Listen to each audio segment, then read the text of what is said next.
বন্যার চিত্র দেখেছেন আপনারা, বন্যার অবস্থা দেখছেন। বন্যায় কি হচ্ছে? 1/3 of the country is under the water. 1/3 of the people is drowning. They don't have any food, any shelter, any home, anything to live for. আবার টেলিভিশনে দেখছেন বন্যার চিত্র, ভয়াবহ চিত্র। এই বন্যা কেন হচ্ছে? কিসের জন্য হচ্ছে? বন্যার পরিস্থিতি ভয়ঙ্কর হলো কেন? ওয়াই? এখন দোষ দিচ্ছে ভূমিদস্যু, নদী দখল। ইয়েস, নদী দখল, 20%, but what about 80% of the water? এই বাকি 80% কোত্থেকে আসছে? এই water is coming from India. This 80% of the water is coming from India. তার সমস্ত গেট খুলে দিয়েছে, তাদের ফ্লাড ওয়াটার, তাদের excess water is flooding our country, is coming from India, is not coming from the নদী দখল। নো নো নো নো, নদী দখল এটা এটা এটা হচ্ছে 20%। আপনি 12 বছর ক্ষমতাতে নদী দখল মুক্ত করতে পারলেন না কেন? আনইন্টারাপ্টেড ক্ষমতা 12 বছর, নদী দখল উচ্ছেদ করার দায়িত্ব কার? আমার? No, you in power for 12 years, আপনি কোনো কিছুই করেন নাই। এখন দোষ দিচ্ছেন যে ভূমিদস্যুদের উপরে, নদী দখলদারদের উপরে। এরা নাকি বন্যার জন্য দায়ী। নো, বন্যার জন্য দায়ী হচ্ছে যে ইন্ডিয়া। ইন্ডিয়া সমস্ত গেট খুলে দিয়েছে। আমার কাছে ছবি আছে, ইউটিউব ক্লিপ আছে, সেখানে কি ভয়ঙ্কর চিত্র। ফারাক্কার 109টা গেট খুলে দিয়েছে, সেখান দিয়ে thundering water is coming, is pouring out in our country. Farakka gate এখান দিয়ে মানে দৈত্যের মতো পানি ঢুকছে বাংলাদেশে ফ্লাড করে দিচ্ছে। তিস্তা ব্যারেজ খুলে দিয়েছে। নেপাল, ভুটান, ইন্ডিয়া বিভিন্ন জায়গা থেকে হিমালয়ের সমস্ত গলা বরফ এইগুলোকে তারা আনলোড করছে বাংলাদেশে। They are unloading all their excessive water into Bangladesh because Bangladesh has the government. বাংলাদেশে কোনো বাপ মা নাই, বাংলাদেশে কোনো কিছুই নাই। There is no accountable government in this country for the last 12 years. That's what they have been doing it. They are doing it because they know nothing will happen. We can unload all the garbage in Bangladesh because Bangladesh people, they are garbage. They think we are garbage. 1/3 of the population is under the water, yes. 1/3 of the Bangladesh right now is sitting in water. টাঙ্গাইলের মতো একটা highland Tangail, সেই Tangail district এখন under the water. Kumudini হাসপাতাল পানির মধ্যে ভাসতেছে। আপনি দেখতেছেন টেলিভিশনের সমস্ত চিত্র, আমি করে কিছু বানিয়ে বলছি না। Everything is factual, is based on documentary evidences. I am talking about Kumudini হাসপাতালের মধ্যে একটা হাইল্যান্ড হাসপাতাল এখন পানির মধ্যে তারা ভাসতেছে। How it happen overnight? Why is happening? যখন একটি গভর্নমেন্ট 12 বছর ক্ষমতাতে টানা 12 বছর ক্ষমতা থাকার পরেও কেন আমাদের দেশে এরকম বন্যার প্রকোপ? 1/3 of the people don't have any home, food, any place to sleep or toilet or get fresh water. None.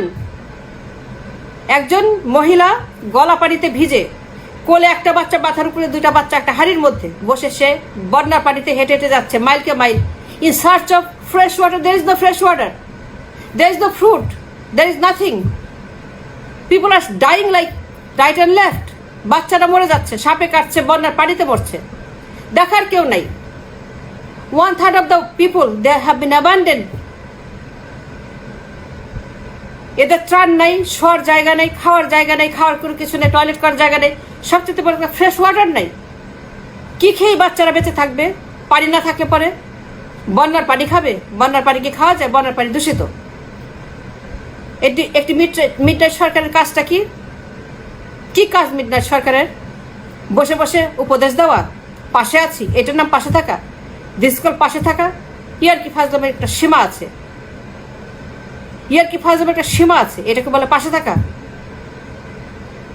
এমন একটি দিন 27শে জুলাই 2020, এমন একটি দিন যখন 1/3 of the people of this country they are crying, they don't have anything, they are hopeless, they are lifeless. তারা জানে না পরের মুহূর্তে বেঁচে থাকবে কি থাকবে না। তারা গলা পানিতে দাঁড়িয়ে আছে, দাঁড়িয়ে দাঁড়িয়ে ঘুমাচ্ছে, বিছানা নাই, চৌকি নাই, চাল নাই, ঘরই নাই। এরকম একটি দিন তিনি বলছেন 4th শিল্প বিপ্লবের কথা, 4th industrial revolution. She is talking about 4th industrial revolutionary daylight today, 27th of July 2020. 4th শিল্প বিপ্লব। 4th শিল্প বিপ্লবের নিয়ে আজকে কি বলার দিন? আজকে কি সেই দিন যখন আপনি চতুর্থ শিল্প বিপ্লবের কথা বলবেন, উদ্বোধন করবেন? এর চাইতে নিষ্ঠুর কি আর হওয়া যায়? মানুষের সঙ্গে এর চাইতে বড় প্রতারণা কি আর করা যায়? I can't even imagine any government to do to any human being, to any countryman. যখন তার বন্যার্তদের পাশে দাঁড়ানোর কথা, গিয়ে ঘরে ঘরে ঘরে ঘরে ত্রাণ দেওয়ার কথা, গিয়ে ঘরে ঘরে ঘরে মানুষের সঙ্গে কথা বলার কথা, গিয়ে ঘরে ঘরে ঘরে মানুষকে আশ্বস্ত করার কথা, নৌকায় উঠে, লঞ্চে উঠে, হেলিকপ্টারে উঠে যখন পরিদর্শন করার কথা, ঘুরে ঘুরে সারা বাংলাদেশের বন্যার্ত মানুষের পাশে দাঁড়ানোর কথা, যে প্রধানমন্ত্রী আসছেন বা প্রেসিডেন্ট আসছেন আমাদেরকে দেখতে, যখন তার হেলিকপ্টারে করে কুড়িগ্রামে যাওয়ার কথা, মুন্সিগঞ্জে যাওয়ার কথা, শেরপুরে যাওয়ার কথা, জামালপুরে যাওয়ার কথা, বান্দরবন, সুন্দরবন, রংপুর, দিনাজপুর, এভরিওয়ের, তখন তিনি কি করছেন? তখন তিনি আমাদেরকে লেকচার দিচ্ছেন। কিসের লেকচার? ফোর্থ ইন্ডাস্ট্রিয়াল রিভলিউশন, চতুর্থ শিল্প বিপ্লব। অথচ মানুষ না খেয়ে মারা যাচ্ছে, ত্রাণ নাই, ভয়ঙ্কর অবস্থা, বিভৎস অবস্থা। টেলিভিশনে আপনারা দেখছেন। This cannot be a country, this cannot be a government. এটার ভৌতিক কাণ্ড কারখানা। সারা দেশ মাফিয়া দিয়ে ভরে গেছে। এখানে মাফিয়াবাদের রাজত্ব চলছে। ঘরে বসে বসে তিনি বোতাম টিপে টিপে উদ্বোধন করছেন উন্নতির প্রকল্প। এরকম একটা সময় যখন বন্যার্ত মানুষের পাশে তার দাঁড়ানোর কথা, হেলিকপ্টারে করে গিয়ে ঘরে ঘরে ঘরে ঘরে তিনি মানুষের সঙ্গে কথা বলবেন, তিনি নৌকায় চড়ে, তিনি লঞ্চে চড়ে মানুষের পাশে দাঁড়াবেন। একজন প্রধানমন্ত্রীর কাজটা কি? হোক সে অবৈধ, still I am talking about. এইরকম ক্রুয়েল, এরকম স্বার্থপর প্রধানমন্ত্রী মানব সম্পদ ইতিহাসে কেউই দেখে নাই, কেউই দেখে নাই। যখন বন্যার্তদের পাশে না দাঁড়িয়ে সে চতুর্থ শিল্প বিপ্লবের কথা শোনাচ্ছে আমাদেরকে। চতুর্থ শিল্প বিপ্লব থেকে আমরা পানি খাবো? Why we need a fourth industrial revolution? Why Bangladesh needs a fourth industrial revolution? We want to know, এটা কার জন্য প্রয়োজন? বন্যার্তদের জন্য, গরিব মানুষদের জন্য, নাকি তার ক্ষমতায় থাকার জন্য? আমরা প্রথম শিল্প বিপ্লবই করতে পারলাম না। আমরা প্রথম শিল্প বিপ্লবের মুখই এখন পর্যন্ত দেখলাম না। এখন পর্যন্ত আমাদের ম্যান হলে ঢাকনা নাই, পরনের শাড়ি নাই। এখন পর্যন্ত 9 কোটি মানুষ কামলা। এখন পর্যন্ত 9 কোটি মানুষের কোনো মিনিমাম ওয়েজ নাই। এখন পর্যন্ত 9 কোটি মানুষের কোনো ওয়েজ নাই। এখন পর্যন্ত 9 কোটি মানুষ যায় না পরের দিন কি খাবে। এখন পর্যন্ত 9 কোটি মানুষের কোনো স্থায়ী বাসস্থান নাই। এখন পর্যন্ত 9 কোটি মানুষ তারা জানে না যে তাদের মরলে পরে দাফন কাপড় হবে কিনা। এখন পর্যন্ত 1/3 মানুষ তারা পানির নিচে। এটা পরের বছর আরো হবে, তার বছর আরো হবে, তারপর আরো হবে। এরকম হতে 2050 সালের মধ্যে বাংলাদেশ বলে কোনো দেশে থাকবে না, ম্যাপ থেকে মুছে যাবে। And that is the reality. Yes, Bangladesh থাকবে না 2050 সালের পরে এই গতিতে যদি ভাঙতে থাকে। আর এরকম একটা সময় দাঁড়িয়ে বলছে ফোর্থ ইন্ডাস্ট্রিয়াল রেভলিউশন। এর চাইতে নিষ্ঠুর, এর চাইতে স্বার্থপর, এর চাইতে মানে কমন সেন্স লেস কোনো রাষ্ট্রপতি আমি মানব সভ্যতা কখনো দেখি নাই। আমি দেখি নাই, রিয়েলি আমি দেখি নাই। ইন্ডিয়া আমার দেশকে ফ্ল্যাট করে দিচ্ছে। 80% water is coming from the India, Nepal and Bhutan. There is no accountable government. Because of non accountability we are suffering like a hell. আমাদের দেশের এই মানুষেরা গবাদি পশুর সঙ্গে একসঙ্গে বসবাস করছে, পানির মধ্যে দাঁড়িয়ে তারা ঘুমাচ্ছে। পানির মধ্যে কি শোয়া যায়? পানির মধ্যে কি শুয়ে কি কেউ রাত্র যাপন করতে পারে? And that's what they have been doing. There is nothing in this country left. অথচ আমরা চতুর্থ শিল্প বিপ্লব করছি in a day like today, when she should be going door to door, helping out people, handing out food, money, water. That's what she should be doing. গণভবনের ভেতরে বসে বসে কাজটা কি? কি কাজটা আছে? বোতাম টেপা। আরে উন্নতি কিসের উন্নতি? কিসের রূপপুর? কিসের Singapore? We don't need to Singapore. আজকে 1/3 মানুষ তারা আজিমপুরের গোরস্থানে বাস করতেছে, তাদের কোনো লাইফ নাই, দে আর লিভিং ডেড। আর তিনি আমাদেরকে সিঙ্গাপুরের স্বপ্ন দেখান। বোতাম টিপে টিপে প্রকল্প উদ্বোধন গণভবনের ভেতরে, এটা সার্কাস শুরু হয়েছে। হু নিডস উন্নতি? Who needs Rooppur? Who needs নদীর তলে টানেল? ডু উই নিড নদীর তলে টানেল? ওইটা ধুয়ে আমরা পানি খাবো যখন 1/3 country is in danger? The whole Bangladesh is in danger of going under the water, becoming extinct from the world map. 2050 সনের মধ্যে নদী ভাঙন একটা ডেঞ্জারাস একটা ক্রাইসিস। নদী ভাঙনে প্রত্যেক বছর মাইলকে মাইল নদীর তলে চলে যাচ্ছে, নদী খেয়ে ফেলছে বাড়ি ঘর এবং বাসস্থান। এই লোকগুলো কোথায় যাচ্ছে? অ্যাকর্ডিং টু ন্যাশনাল জিওগ্রাফিক প্রত্যেকদিন ঢাকা মেট্রোপলিটন সিটি 10 থেকে 12,000 লোক, 18 থেকে 20,000 লোক, 18-20,000 লোক প্রত্যেকদিন নিউ ফ্রেশ নদী ভাঙনের শিকার যারা মেট্রোপলিটন সিটিতে ঢুকছে for their life and living, একটুখানি থাকার জন্য, একটুখানি খাওয়ার জন্য। তারা পরিবার নিয়ে ঢাকা শহরে ঢুকছে। এই করতে করতে ঢাকা শহর এখন গায়ে গায়ে মানুষ, বিকজ অফ দিস নদী ভাঙন is the most important reason. নদী ভাঙনের কারণে তারা ঢাকাতে ঢুকছে, অন্য কোনো কারণ হচ্ছে যে মাইনর। মেইন কালপ্রিট হচ্ছে নদী ভাঙন। নদী ভাঙনে তাদের সমস্ত বাড়িঘর নিয়ে যাচ্ছে, হাজার হাজার মানুষ প্রত্যেকদিন ঢাকা অভিমুখে যাত্রা শুরু করছে এই নদী ভাঙনের কারণে। এটা কেন হয়েছে? Because there is no flood management, there is no flood management. Only thing they are doing উন্নতি থেকে পানি খাবো। 60,000 মেগাওয়াট বিদ্যুৎ আমরা কি করবোটা কি? আমরা কোথায় এটাকে কাজে লাগাবো? এই বিদ্যুতে কোনো কাজ নাই। only 20% of the electricity is working, 80% is a waste. 80% electricity has no place to go. 80% of the electricity has no home. They are just sitting idle. They have no functionality. That is the truth, inconvenient truth. আমরা 27 তাপ বিদ্যুৎ কেন্দ্র বাড়াচ্ছি, রূপপুর বাড়াচ্ছি, নদীর তলে tunnel বাড়াচ্ছি, নদীর উপরে ব্রিজ বাড়াচ্ছি। For what?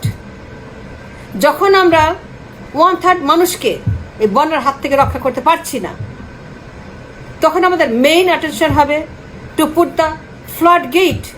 We need a flood gate. We don't need any Rooppur, we don't need any Karnaphuli tunnel, we do not need any উন্নয়নের প্রকল্প। এগুলো garbage. Who needs Rooppur? $10 billion. এই $10 বিলিয়ন দিয়ে পুরো বাংলাদেশকে বন্যা থেকে মুক্ত করা যেত, অন্তত 80%। $10 বিলিয়ন রূপপুর পারমাণবিক প্রকল্প, $10 বিলিয়ন। এটা কোনো প্রয়োজন ছিল না। It's a total piece of garbage. এটা রাশিয়ানদের পকেট ভারী করার জন্য, চীনাদেরকে ধনী বানানোর জন্য, ইন্ডিয়াকে ধনী বানানোর জন্য শুধু প্রকল্প হাতে নেওয়া হয়েছে। এর 99% হচ্ছে যে অপ্রয়োজনীয় এবং গার্বেজ, ক্ষমতার জন্য। এগুলো ক্ষমতার প্রকল্প, এগুলো কোনো উন্নয়ন প্রকল্প নয়। কিন্তু তারপরেও $billions has been spending by একনেক। এই একনেক হচ্ছে সবচেয়ে বড় একটা মাফিয়াবাদ, মাফিয়াদের এটা হচ্ছে একটা factory. This ethnic is a factory of bunch of mafias. They have been looting our country like anything, and they are not making 1-inch flood gate. যে গেটটা দিয়ে বন্যা নিয়ন্ত্রণ করা সম্ভব। You need a flood management. You don't need any বেড়িবাঁধ। কিন্তু 12 বছর টানা ক্ষমতায়, তারপরে এখনো বেড়িবাঁধের উপর ডিপেন্ডেন্ট। বেড়িবাঁধ এটাকে মেরামত করে, আবার ভাঙে, আবার মেরামত করে, আবার ভাঙে, আবার মেরামত করে, আবার ভাঙে, আর মেরামত করে, আর বলে সিঙ্গাপুর হয়ে গেছে। বেড়িবাঁধের উপর যে জাতি নির্ভর করে, আপনাকে একটা সভ্য কান্ট্রি দেখান তো যেখানে বেড়িবাঁধ রয়েছে? None. They have the flood management, they have the flood gate, they have the structure that prevents the flood water to enter the country, and that is a fact. I'm not talking about something that is I'm imagining. It's a factual, it's based on science. আপনি Google করে দেখেন India থেকে কিভাবে ফারাক্কার gate খুলে দিয়ে পানি ঢোকানো হচ্ছে। দেখেন আপনি গুগল করে তিস্তা ব্যারেজের কি অবস্থা। দেখেন নেপাল ভুটান থেকে কিভাবে তার পানি ঢালছে বাংলাদেশে। দেখেন যে এই যে উজানের দেশগুলো আমাদের এই ভাটির দেশটাকে কিভাবে তলিয়ে দিচ্ছে। এরা বাংলাদেশটাকে ম্যাপ থেকে মুছে ফেলার পরিকল্পনা করেছে। তারা পুরো দেশটাকে দখল করবে, সমুদ্র আছে। So they will become rich and will become nobody. We are poor already. আমাদের 9 কোটি কামলা কোনো মিনিমাম ওয়েজ নেই, কোনো লাইফ নাই। তাদের বেতন 100 থেকে 500 টাকা। 9 কোটি কামলা, তারা নির্ভর করে 500 টাকা এন্ড লেস মানির উপরে। এরাই কিন্তু আজকে ভিকটিম। অথচ তার প্রত্যেক দিনের অফিসের খরচ হচ্ছে 10 কোটি টাকা। 10 কোটি টাকা খরচ করে। 10 কোটি টাকা খরচ করে আমাদের কি দিল? কি দিয়েছে? 10 কোটি টাকা খরচ করে ডেইলি খরচ 10 কোটি টাকা, মানে $1.2 মিলিয়ন। $1.2 মিলিয়ন হচ্ছে যে তার বাৎসরিক খরচ, শুধু হাত খরচ এবং কার্যালয় খরচ। এই কার্যালয়ে বসে মানে কি কাজটা করেছে? কোনো ফ্লাড গেট দিয়েছে? ইউরোপ, আমেরিকা, বিভিন্ন দেশে কিন্তু ফ্লাড গেট রয়েছে টু ম্যানেজ দ্য ফ্লাড ম্যানেজমেন্টের একমাত্র উপায় হচ্ছে ফ্লাড গেট তৈরি করা, সেখানে স্থায়ী বাঁধ দেওয়া। কিন্তু টানা 12 বছর ক্ষমতা থাকার পরেও আজকে কোনো রকম বাদ কোনো কিছু হয় না। কেন হয় নাই? May I ask you, why not? Why there is the permanent dam? কেন এখানে বেড়িবাঁধ? কেন বেড়িবাঁধ ভাঙে আবার সেটাকে মেরামত করে আবার ভাঙে? এটি কি সিঙ্গাপুর? এটা সিঙ্গাপুর। কিসের জন্য আমাদের উপর পারমাণবিক প্রকল্প? এই $10 বিলিয়ন খরচ করে পুরা বাংলাদেশে অর্ধেক আমরা বন্যামুক্ত রাখতে পারতাম। আমরা ধাপে এই উন্নতির টাকা দিয়ে সারা বাংলাদেশকে বন্যামুক্ত করতে পারতাম। We need a flood gate. We don't need any Rooppur. We don't need none of those. উন্নতির প্রকল্প এগুলো হচ্ছে ক্ষমতা থাকার জন্য, এগুলো হচ্ছে প্রকল্প, এগুলো কোনো কিছু আমাদের জন্য নয়। আজকে টেলিভিশনে যে চেহারা দেখছি ফ্লাডের, it's a disaster. Next year is going to be more, year after is going to be even worse, and after that is going to be worse every year. নদী ভাঙন, বিভিন্ন কলকারখানা, বিভিন্ন industrialization, falls industrialization, high riser উঠছে কোনো রকম, সেখানে কোনো রকম মেকানিজম ছাড়াই হাই রাইজার উঠছে, ইন্ডাস্ট্রি উঠছে, এটা উঠছে সেটা উঠছে, এগুলো করে করে আমাদের ভূমির 12টা বাজাচ্ছে। কোনো রকম এখানে ল্যান্ড নাই, এই ল্যান্ডগুলো চলে যাচ্ছে আবার নদী গর্ভে, এই করে করে করে পুরো বাংলাদেশ এখানে sitting on a crisis, is a disaster. That's the management against this disaster. বন্যার পানি, মানুষের ঘরে খাওয়া নাই, তিনি চতুর্থ শিল্প বিপ্লব করছেন। মানুষের থাকার জায়গায় তিনি চতুর্থ শিল্প বিপ্লবের কথা বলছেন। এটা কি আর কি ফাজলামি? অফকোর্স এসে আর কি ফাজলামি। এর চেয়ে বড় তামাশার হয় না। মানুষের ভাগ্যের সঙ্গে পরিহাস করছে এই যে চতুর্থ শিল্প বিপ্লব। আজকের মতো দিনে 27শে জুলাই 2020 তিনি চতুর্থ শিল্প বিপ্লবের বোতাম টেপাটেপি করছেন। Do we need this digital Bangladesh? No, we need something stable, a minimum Bangladesh, minimum অর্থনীতি। We don't need any Singapore, we don't need any Europe, America, Canada. ওই ধরনের অর্থনীতি কোনো প্রয়োজন নাই। এটা হচ্ছে যে ভুয়া, এটা প্রতারণা, মানুষের সঙ্গে প্রতারণা করা। আজকে বন্যায় যে নাকাল অবস্থা আমরা দেখছি টেলিভিশনের পর্দাতে, এর চাইতে জঘন্য, এর চাইতে ক্রুয়েল, এর চাইতে বড় প্রতারণা আর হয় না। একটি দেশে যদি নির্বাচিত সরকার না থাকে তখন এই অবস্থা সৃষ্টি হয়। নির্বাচিত সরকার এই জন্যই প্রয়োজন, কারণ নির্বাচিত সরকার দেশের মানুষের প্রতি অ্যাকাউন্টেবল, আর অনির্বাচিত সরকার বিদেশিদের কাছে অ্যাকাউন্টেবল, যা তাকে ক্ষমতায় বসায়। ইন্ডিয়াকে সে কোনো কিছুই বলতে পারে না, বলতে পারে না যে close this dam, close the Farakka dam, বলতে পারে না। বলতে পারে না নেপালকে, ভুটানকে close your dam, your flooding us, your killing us, বলতে পারে না। বলতে পারে না ইন্ডিয়াকে your killing us, close all your barrage because you are drowning. সে গণভবনের ভেতরে বসে বসে বোতাম টেপাটেপি করে। অথচ নির্বাচিত সরকার থাকলে পরে সে নিজে ঘরে ঘরে গিয়ে তার বিতরণ করত, ঘরে ঘরে গিয়ে মানুষের কথা বলতো, ঘরে ঘরে মানুষকে সিম্প্যাথি করত। অথচ তিনি কি করছেন?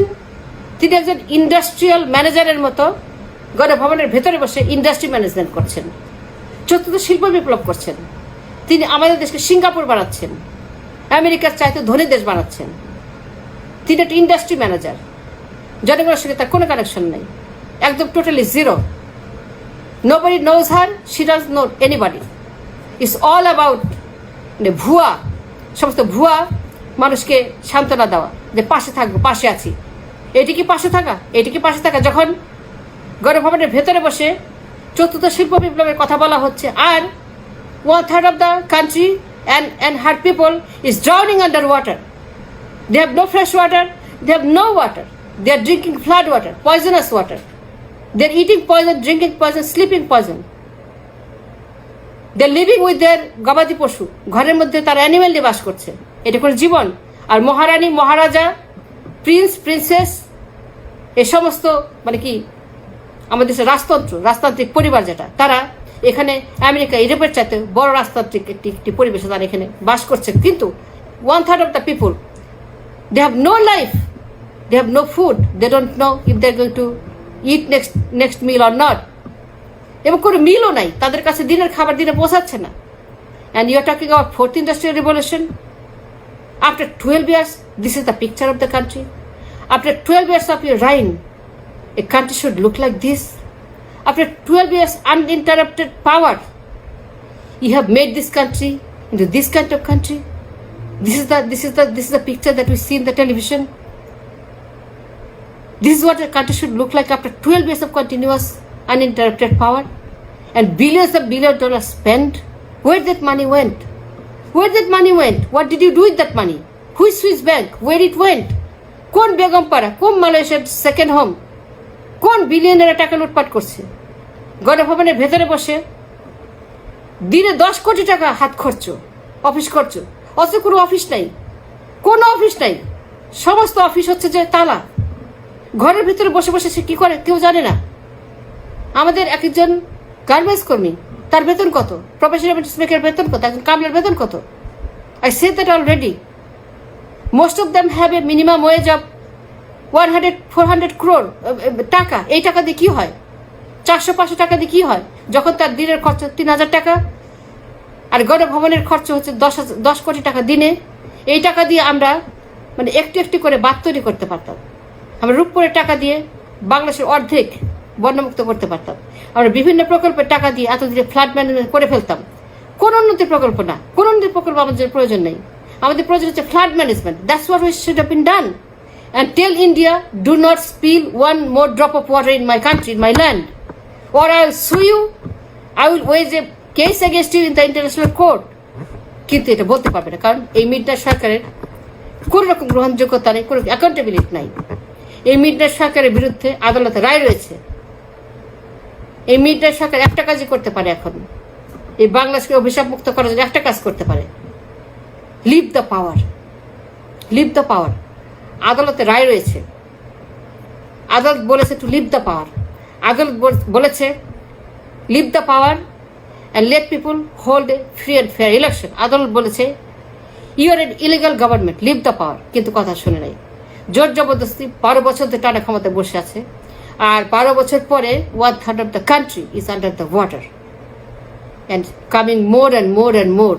যত দিন যাবে, যতদিন এই গভর্নমেন্ট ক্ষমতায় থাকবে, যতদিন একে আমরা ক্ষমতায় থাকতে দিব, ততদিন কিন্তু বন্যা পরিস্থিতি প্রত্যেক বছর মানে একটু একটু একটু করে আরো খারাপ হতে থাকবে। By the 2050 this whole country will just leave the map of the world. Will not have any more Bangladesh, and that is according to Inconvenient Truth, the documentary made by Al Gore, and that is what is we are seeing today. নদী গর্ভে মাইলকে mile বিলীন হয়ে যাচ্ছে প্রত্যেক বছর we are losing homes by thousands and miles of land. If we don't do anything, and sit, this thing is going to continue. আজকে বন্যার যে ভয়ঙ্কর চিত্র আমরা দেখছি, flood management, there is no flood management, only she is managing her power management, industry management, বিদেশিদেরকে management to stay in power. That is what is happening today.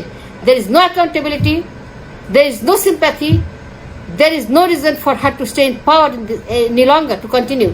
We should let her go, and if she doesn't go, we should show her we should show her the gate, which gate she should leave. So which gate? We should show her the gate. That's what she needs. She doesn't need anything else. Look at the television picture. Did you see all the picture? Did you see how it looks like? How people are suffering? Is this what after 12 years of uninterrupted power people should look like this? Like this? Come on.